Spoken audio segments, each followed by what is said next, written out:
헤라클레이토스는 인간은 로고스의 법칙에 따라서 살아야 한다고 말합니다. 이런 생각을 통해서 헤라클레이토스의 로고스는 그의 우주관과 윤리관이 하나의 통일과 조화를 이루고 있다는 것을 짐작하게 해줍니다. 헤라클레이토스의 우주관 혹은 존재론은 로고스의 철학이며 또 윤리사상은 로고스라는 항구자를 인식하고 그것에 귀의하는 것이며 궁극적으로는 이를 통해서 최고선으로서 자족의 덕을 얻을 수 있다고 합니다. 우주의 이 법에 어긋나는 정념에 사로잡히거나 진리가 아닌 지식임에도 박학하다는 교만한 마음에 산다는 것은 악덕이라고 말합니다. 그러면 하나의 유일한 진리로서 로고스는 구체적으로 어떤 존재이며 또 어떤 모습일까요? 헤라클레이토스의 로고스는 삼라만상을 관통하고 있는 하나의 실제입니다. 단적으로 그것은 신적인 영혼 물질로서의 자연 즉 피시스입니다. 그렇다면 물질 혹은 세계를 구성하는 진료에 대한 그의 이해가 독특합니다. 지각 가능한 대상 혹은 물체의 바탕이 되는 물질이란 무엇일까요? 현재로서는 헤라클레이토스가 사용하는 용어 혹은 개념을 좇아서 전할 수밖에 없을 듯합니다. 헤라클레이토스가 말하는 물질로서의 자연, 즉 피시스는 단순히 공간을 채우고 있는 진료적 물질 같은 존재가 아니라 존재하는 것들을 존재하게 해주는 생명 같은 존재를 의미합니다. 다시 말해서 모든 사물들을 잉태하는 계절의 주기와 같은 죽음과 재생의 순환 과정 속에서도 하나로서 영속하는 생명 같은 존재를 의미합니다. 헤라클레이토스는 그것은 낮과 밤, 겨울과 여름, 전쟁과 평화, 포만과 기아의 신으로 불리는 것처럼 불이 다양한 향료와 섞이며 그 향료의 향기에 따라 이름이 불리듯이 다양한 형태를 갖는다.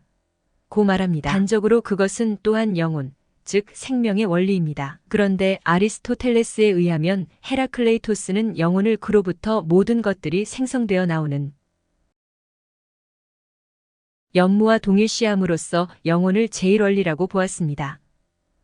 그리고 그는 더 나아가 영혼이 사물들 중에서 가장 덜 물질적이며 간단 없는 흐름 속에 있다고 주장하였고 운동하는 것이 알려짐은 그 자체 운동 중인 것에 의해서라고 합니다. 그는 대다수의 사람들과 같이 모든 존재자들이 운동한다고 믿었다라고 말합니다. 그런데 아리스토텔레스의 설명은 헤라클레이토스의 철학의 진정한 면모를 밝혀주지 못하고 있는 것 같습니다. 이제 헤라클레이토스의 철학적 통찰의 근본 의의에 대해서 좀 더 살펴보아야겠습니다. 파르메니데스보다는 25살 정도 연상인 것으로 추정되는 헤라클레이토스는 소아시아의 에페소스 출신으로서 그리스 철학의 과학적 전통과 대비되는 신비주의적 전통을 대표하는 인물로서 신비주의적 기질의 소유자로 알려졌습니다. 그는 밀레토스 즉 이오니아의 과학적 설명 방식에 격렬하게 반발했으며 자연 현상에 대한 분석적 탐구는 많은 것을 알기는 하나 통찰력을 가르쳐주지는 못하는 것이어서 결국 자연의 본 모습에는 도달할 수 없다고 보았습니다. 그가 이오니아 학파의 과학적 합리주의를 경멸한 것은 잡다한 자연 현상에 대한 설명은 결국 동일한 질서 속에 있는 비실제적인 현상들에 관한 것에 지나지 않는다고 본 것입니다. 이처럼 세계와 인간에 대한 과학적 해명과 설명은 근본적인 한계가 있다는 것을 그리고 인간은 자신이 알려고 하는 세계의 일부라는 사실은 이 세계는 결코 과학으로는 도달할 수 없는 비밀스러운 존재라는 것을 헤라클레이토스는 통찰한 것입니다. 헤라클레이토스는 하나의 진리만이 존재하며 그 진리는 우리 안에 그리고 우리 주위의 모든 사물들 속에 내재한다고 보았습니다. 그리고 이 존재의 진리는 이성적 통찰을 통해서 알 수 있다는 것을 강조합니다. 하지만 헤라클레이토스는 잠언식에 불명하고 난삽한 표현 때문에 어두운 사람이라는 별명을 얻은 인물입니다. 헤라클레이토스에 의하면 하나의 진리로서 만물의 진상은 영원한 생성이며 이 생성은 사물과 사물 사이의 모순에서 유래합니다. 헤라클레이토스는 만물은 유전하며 같은 강물에 두 번 들어갈 수 없다. 투쟁은 만물의 아버지이다. 변화하는 가운데서 변화하지 않는 것은 만물이 유전한다는 로고스 즉 이법뿐이다라고 하였습니다. 또한 헤라클레이토스는 모든 것들의 동일한 하나의 우주에는 하나의 로고스만이 존재하며 이 로고스는 우주 과정을 지배하는 법칙이라고 말합니다. 헤라클레이토스에 의하면 세계의 통일이 있는 것은 세계의 생명이 대립물로 분열해 있기 때문이라고 합니다. 대립물의 결합과 조화 중에서만 통일은 존재한다고 본 것입니다. 통일은 이중성을, 조화는 긴장을, 흡인은 반발을 전제하고 전자는 후자에 의해서만 생기기 때문입니다. 하지만 헤라클레이토스는 자연은 자신을 감추기를 좋아한다고 말합니다. 이를테면 자연은 자신의 하나인 존재로서의 로고스의 의미를 여러 형태를 빌어 암시함으로 그것은 어리석은 자에게는 인지되지 못하며 자신의 의도를 분명하게 선언하지도 않고 그렇다고 감추지도 않으며 오직 징조로서 보이는 델포스의 신과 같다고 말합니다. 그런데 헤라클레이토스는 신적인 영혼을 순수한 비물질적인 것이 아니라 단지 모든 사물들 중에서 가장 덜 물질적인 것이라고만 기술했습니다. 또 그것의 운반체는 아낙시메네스가 말한 공기처럼 항상 살아있으며 항상 운동하는 불이었습니다. 마치 공기가 죽어 물이 되고 물은 다시 흙이 되듯이 불은 죽어 공기가 될 것이기 때문입니다. 그것은 단지 실체의 한 체험물일 뿐으로 실체는 그 체험물과 다를 수밖에 없습니다. 그 이유는 실체는 모든 체험물들이나 변형물들의로의 변화 과정에서 동일한 것으로 존속하기 때문입니다.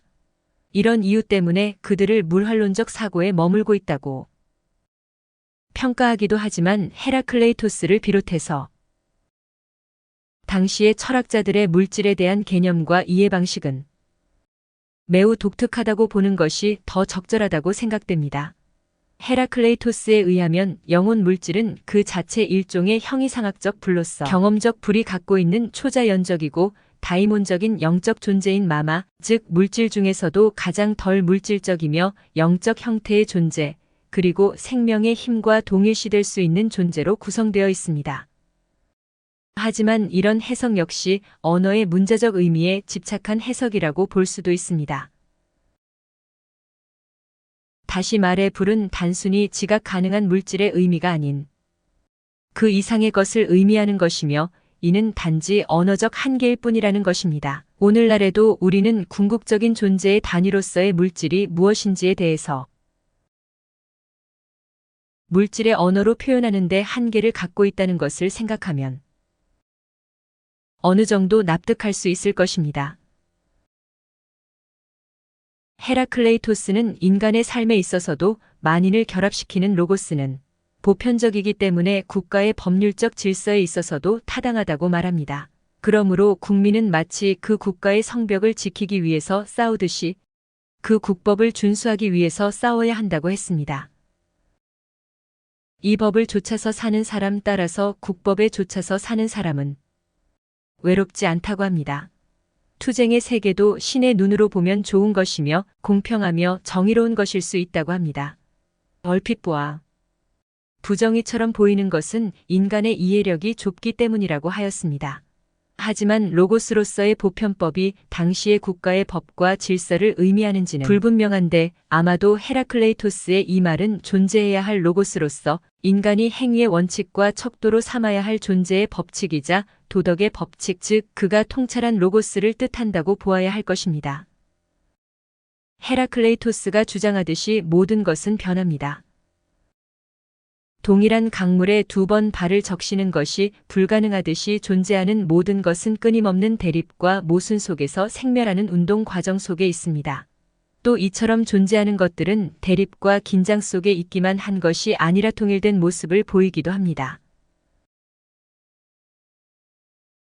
대립의 통일에서 다시 분열과 대립, 갈등이 빚어지는 과정이 영원히 되풀이됩니다.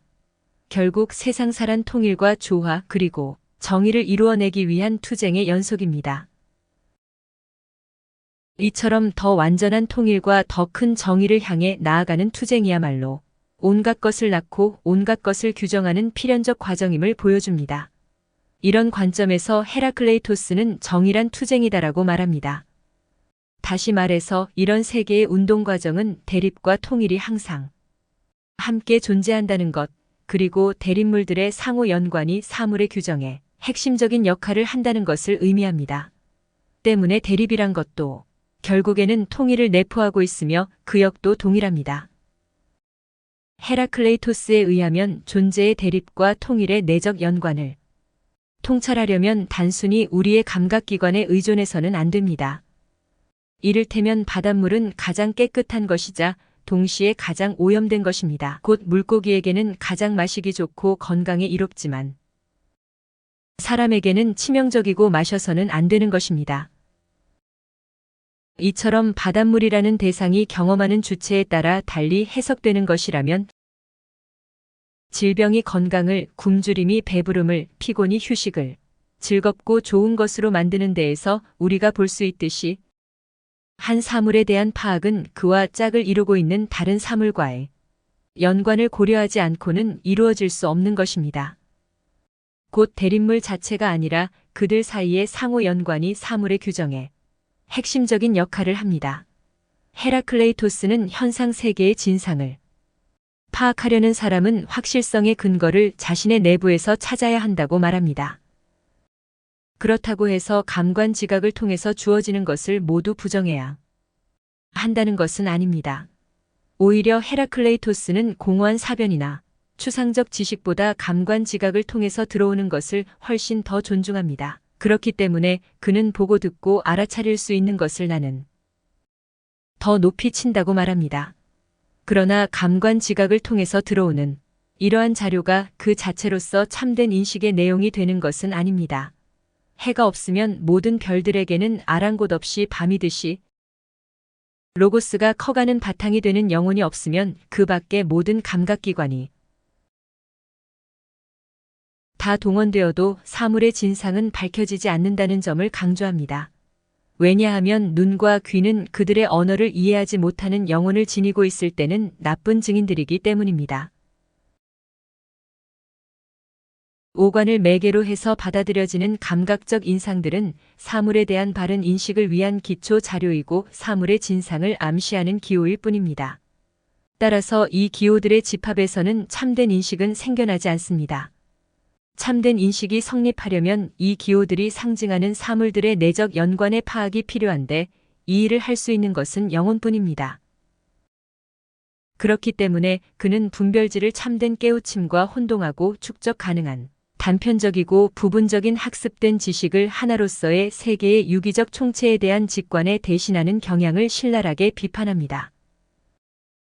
헤라클레이토스는 그가 인간적인 특성은 어떤 통찰력도 지니고 있지 못하나 신적인 것은 그것을 지니고 있다고 말할 때 그가 일깨워주고자 한 것은 인간이 한번 깨우쳐 슬기롭게 되면 스스로에게서 그리고 그들 둘러싼 모든 것에서 발견하게 될 신성입니다. 인간보다 우월한 신이 따로 있는 것이 아니라 저마다의 사람됨이 사람에게 자신의 신령이며 밤과 낮, 겨울과 여름, 전쟁과 평화, 배부름과 굶주림 등 그들의 끊임없는 변화가 신이며 이 대립물들 중에 어느 것에 대한 선택이 아니라 일체의 것을 평등하게 여겨 모든 것을 좋고 옳게 여기는 깨우침의 경지가 신이다.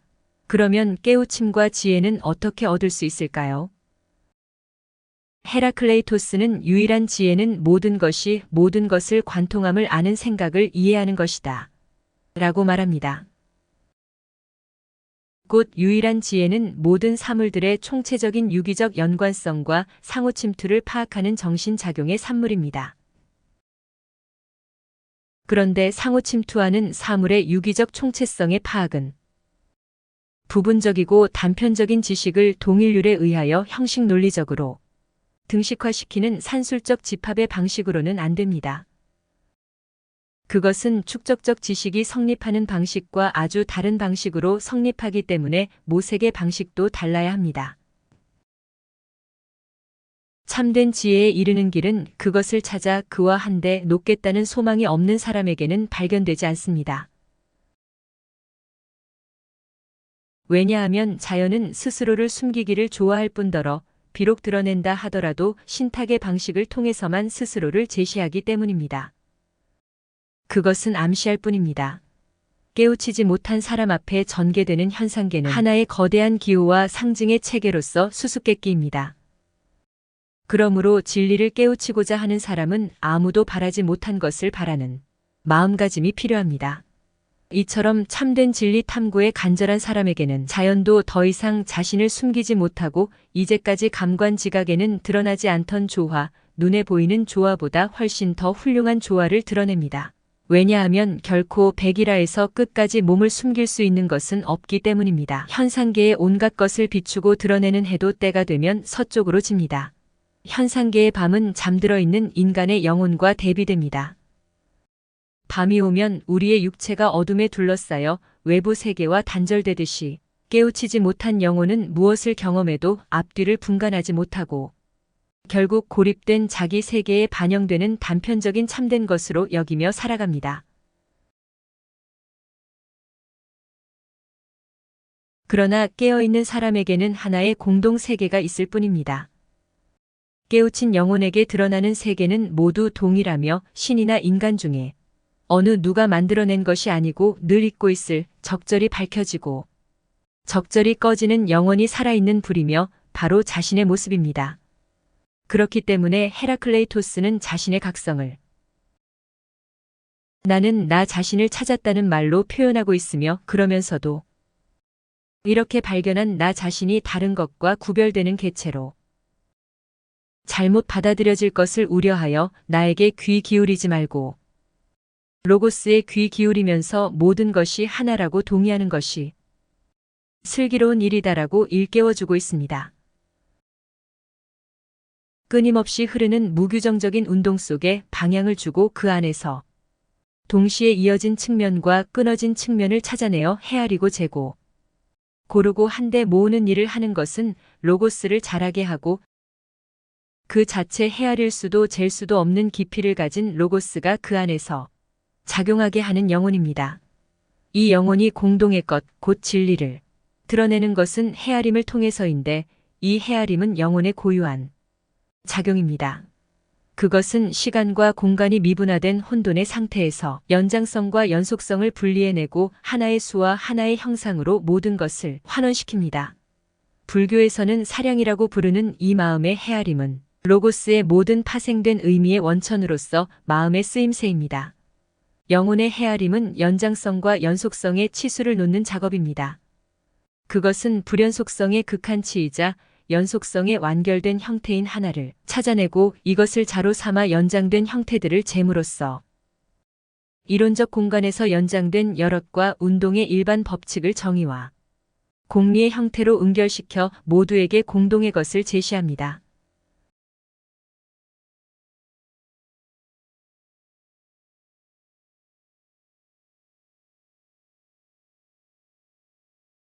영혼의 헤아림인 로고스는 현상계가 보여주는 연속성과 연장선을 하나의 유기적인 전체 속에 이끌어들임으로써 이들이 지닌 무규정성이 자의와 편견에 의한 재단으로 말미암아 상대적인 분별지의 바탕이 되는 것을 막고 모두에게 공동되고 하나인 세계의 탄력성이 그로 말미암아 유지되는 매개물이 됩니다. 바로 이 때문에 우주의 온갖 해가 져도 영혼의 이 끊임없는 헤아림은 지지 않고 남아서 세계의 전체를 비추고 드러내는 그 안에 대립의 계기를 포함한 영원히 타오르는 불이 되는 것입니다. 헤라클레이토스가 서양 철학사에서 차지하는 비중은 로고스가 서구인의 삶과 역사에 미친 영향력에 견줄 수 있습니다. 서양 철학의 역사가 로고스 혹은 이성 중심의 철학이었다면 그 역사의 문을 연 이가 바로 헤라클레이토스라 할 수 있습니다. 그리고 그 영향력은 서양 철학의 전체 역사에 걸쳐 녹아 있습니다. 그러나 서양 철학이 이성 중심의 철학이었다고 말함으로써 그에 뒤따르는 부정적 평가까지 고려한다면 그 책임마저 헤라클레이토스가 져야 하는 것은 아닙니다. 후학들이 자의적으로 해석함으로써 저지른 과오에 대해서까지 그에게 책임을 묻는 것은 온당치 못하기 때문입니다. 예나 지금이나 진정한 의미에서 헤라클레이토스야말로 로고스의 철학자라 일컬을 수 있는 유일한 인물이 아닐까 합니다. 다음은 전해져 오는 헤라클레이토스의 단편들의 일부입니다. 로고스는 공통의 것이다. 하지만 많은 사람들은 마치 자신만의 생각을 지니고 있는 듯이 살아간다. 개들은 알아보지 못하는 것들을 향해서 짖는다. 대부분의 사람들을 가르친 자는 헤시오도스이다. 그들은 그가 가장 많이 안다고 알고 있다. 낮과 밤도 알지 못하는 그가. 그것들은 하나인데도. 헤시오도스는 모든 날들의 본성이 하나라는 사실은 모르고 있다. 헤라클레이토스에 의하면 피타고라스는 허튼 소리를 하는 사람들의 원조다. 깨어있는 자들에게는 하나이고 공통의 세계가 있다. 반면에 잠들어 있는 자들 각각은 자기만의 세계로 돌아간다. 나는 나 자신을 탐구하였다. 자연은 숨기를 좋아한다. 나에게 귀 기울이지 말고 로고스에 귀 기울여라. 만물은 하나이다라는 데 동의하는 것이 지혜롭다. 대립하는 것은 한 곳에 모이고 불화하는 것들로부터 가장 아름다운 조화가 이루어진다. 그리고 모든 것은 투쟁에 의해 생겨난다. 살아있는 것과 죽은 것, 깨어있는 것과 잠든 것은 동일하다. 왜냐하면 이것들이 변화하면 저것들이고 저것들이 다시 변화하면 이것들이기 때문이다. 바닷물은 가장 깨끗하고 또한 가장 더럽다. 물고기들에게는 마실 수 있고 삶을 보존해주는 것이지만 인간들에게는 마실 수 없고 삶을 앗아가는 것이다. 똑같은 강물에 두 번 들어갈 수 없다. 우리는 같은 강에 들어가면서 들어가지 않는다. 우리는 있으면서 있지 않다. 전쟁은 공통된 것이고 투쟁이 정의이며 모든 것은 투쟁과 필연에 따라서 생겨난다는 것을 알아야만 한다. 인간에게는 성품이 수호신이다.